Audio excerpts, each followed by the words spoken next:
दोस्तों नमस्कार। इन 5 राज्यों के विधानसभा चुनाव के बाद क्या राहुल गांधी 2024 के लोकसभा चुनाव में एक नई इबारत लिखने जा रहे हैं? दरअसल कल छत्तीसगढ़ में राहुल गांधी ने जो ऐलान किया, जो चेतावनी दी नरेंद्र मोदी को, वो इस बात का संकेत कर रही है। छत्तीसगढ़ की उस जमीन पर जहां पर 15 साल भारतीय जनता पार्टी का शासन रहा और फिर 2018 में कांग्रेस पार्टी ने बड़ा बहुमत हासिल किया और भूपेश बघेल वहां मुख्यमंत्री हुए।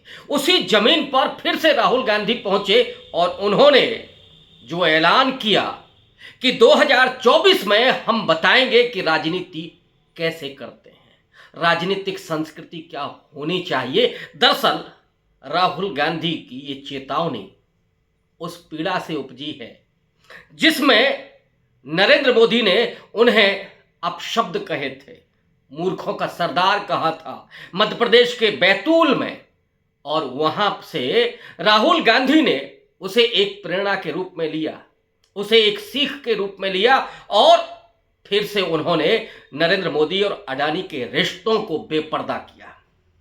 उन्होंने कहा कि नरेंद्र मोदी ने केवल अपने मित्र अडानी के लिए काम किया है। इस देश में छत्तीसगढ़ में जो आदिवासियों की जमीनें हैं, उन जमीनों को राहुल गांधी अडानी के हाथ सौंपना चाहते हैं और फिर ये चाहते हैं कि आदिवासियों के बच्चे सड़कों पर जा करके, शहरों में जा करके भीख मांगे, लेकिन मैं ऐसा नहीं होने दूंगा। अगर नरेंद्र मोदी अपने मित्र अडानी को 1 रुपया देंगे तो मैं 1 रुपया गरीबों को दूंगा। यानी हम जो राजनीति करने जा रहे हैं वो राजनीति होगी दलित, पिछड़े और आदिवासियों के आर्थिक उन्नति की, उनके सशक्तिकरण की, उनके शिक्षा और स्वास्थ्य की। उन बुनियादी सवालों को राहुल गांधी ने रखा जो आज की सख्त जरूरत है। दरअसल पिछले 10 साल में जो राजनीतिक संस्कृति विकसित हुई है उसमें केवल उत्तेजनाएं हैं, उसमें केवल भावुकता है, उसमें सांप्रदायिक विभाजन है और उसमें केवल राष्ट्रवाद है, वो भी सैन्य राष्ट्रवाद, भावुकतापूर्ण राष्ट्रवाद। लेकिन राष्ट्र होता क्या है? कल जवाहरलाल नेहरू की जयंती थी। राहुल गांधी नेहरू से बहुत नजदीक दिखाई पड़ते हैं विचारों में, और जो जवाहरलाल नेहरू ने भारत माता की व्याख्या करते हुए कहा था कि इस देश के नदी, नाले, पहाड़, पर्वत, सागर ये भारत माता नहीं है। भारत माता किसी भूगोल का नाम नहीं है। दरअसल भारत माता इस देश के करोड़ों किसान, मजदूर, दलित, स्त्रियां, ये सब हैं, बच्चे हैं, और उन्हीं लोगों का, उन्हीं नागरिकों का, उन्हीं देश के जनता का उत्थान करना, उसकी सेवा करना ही भारत माता की सेवा करना है। उनकी समस्याओं को, उनके आंसुओं को पोंछना, उनकी बेड़ियों को तोड़ना, यही भारत माता की आजादी है। आज जब देश में 75 साल आजादी के हो चुके हैं, जब देश में अमृत काल चल रहा है और उसमें अमृत केवल अडानी के हिस्से में जा रहा है और विष उन गरीबों के हिस्से में आ रहा है। वो लाइन में लग करके 5 किलो राशन लेने के लिए जो अपना हृदय, जो अपना आत्मसम्मान गिरवी रखते हैं, तो वो टूट जाते हैं अंदर से।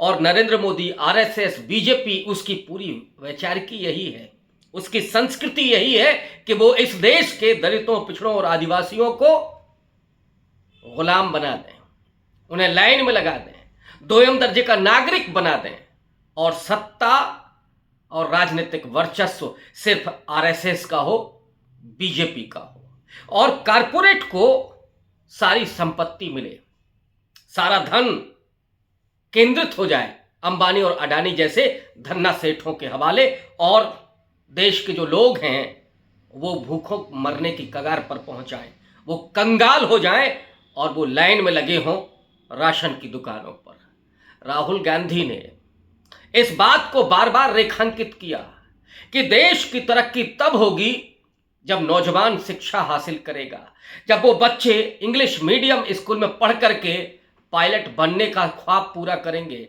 जब वो doctor, engineer, DM, collector, SP बनने का ख्वाब देखेंगे, जब प्रोफेसर और पत्रकार बनने का ख्वाब देखेंगे, तो वो इस देश की तरक्की में अपना योगदान देंगे और खुद वो भी सशक्त होंगे, वो भी मजबूत होंगे। बिना लोगों के उत्थान के 5 ट्रिलियन इकोनॉमी का सपना दिखाना बेमानी है। देश में हो सकता है धन संपदा ज्यादा आ जाए, 5 ट्रिलियन इकोनॉमी हो जाए, लेकिन अगर वो अंबानी और अडानी जैसे लोगों के पास ही संपत्ति है तो फिर देश के लोगों के साथ धोखा होगा, उन गरीब वंचितों के साथ धोखा होगा। इसलिए राहुल गांधी ने यह ऐलान किया और नरेंद्र मोदी की उस बात पर काउंटर किया।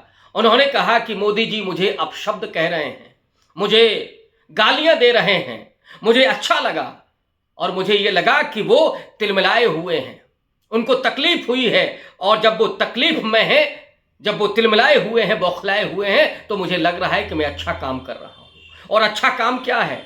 लोगों के हित में काम करना, लोगों के पॉकेट में नगद पहुंचाना, किसानों की ऋण को माफ करना, उनको बिजली कम दरों पर उपलब्ध कराना, उनके लिए जो उपज है उसका उचित दाम दिलवाना। इसलिए तेंदुपत्ता को भी उचित दाम देने की बात की, गेहूं के उपज का सही दाम देने की भी उन्होंने बात की, और उन्होंने ये भी कहा कि नरेंद्र मोदी जिस तरह से हमला कर रहे हैं, जिस तरह से मुझे गालियां दे रहे हैं, लेकिन मैं पलटवार नहीं करूंगा, मैं कोई उनके खिलाफ बात नहीं करूंगा, बस काम करूंगा और वो काम इस देश के लोगों के हित में होगा। नरेंद्र मोदी जितना बौखलाए हुए हैं, उससे जाहिर होता है कि वो परेशान हैं, और इसलिए परेशान है क्योंकि इस देश की जनता जाग रही है। वो नरेंद्र मोदी जो ओबीसी का मुखौटा लगा करके सत्ता में आए थे, लेकिन जब राहुल गांधी जाति जनगणना का सवाल उठा रहे हैं, जब ओबीसी की बात कर रहे हैं, जब वो ये पूछ रहे हैं केंद्र की सरकार से और मध्य प्रदेश की सरकार से कि सेक्रेटरी कितने ओबीसी हैं, कितने ओबीसी नीतियां बनाने में हैं और बजट का एलोकेशन करने में है। सच्चाई ये है कि ओबीसी के नाम पर आने वाले नरेंद्र मोदी ने ओबीसी अधिकारियों को अपने साथ जगह नहीं दी, उनकी जो ओबीसी है उनकी नौकरियों को कोई तवज्जो नहीं दी, एनएफएस तमाम हो गए, ओबीसी बच्चों के वजीफे छीन लिए गए। तो वो ओबीसी केवल चुनाव के लिए होंगे, लेकिन अब जब राहुल गांधी ओबीसी की बात कर रहे हैं तो नरेंद्र मोदी ने कहा कि इस देश में कोई जाति नहीं है, जाति सिर्फ गरीब है। लेकिन खुद ओबीसी बन के आए थे। राहुल गांधी ने पूछा, जब हम ओबीसी की बात कर रहे हैं, दलित और आदिवासियों की बात कर रहे हैं, तो वो कह रहे हैं कि इसमें केवल गरीब है जाति के रूप में, तो क्या सिर्फ मोदी जी ही अकेले ओबीसी हैं? ये छल है, ये छद्म है, और लोगों की बेहतरी में काम करने की कोई सलाहियत ही नहीं है, कोई नीयत ही नहीं है। वो केवल और केवल अपने धन्ना सेठ मित्र का फायदा करा रहे हैं। और वो नरेंद्र मोदी जो खुद 16,000 करोड़ के हवाई जहाज में घूमते हैं, करोड़ों रुपए के कपड़े उन्होंने पहन डाले, वो एक के बाद दोबारा कभी उस ड्रेस को नहीं पहनते।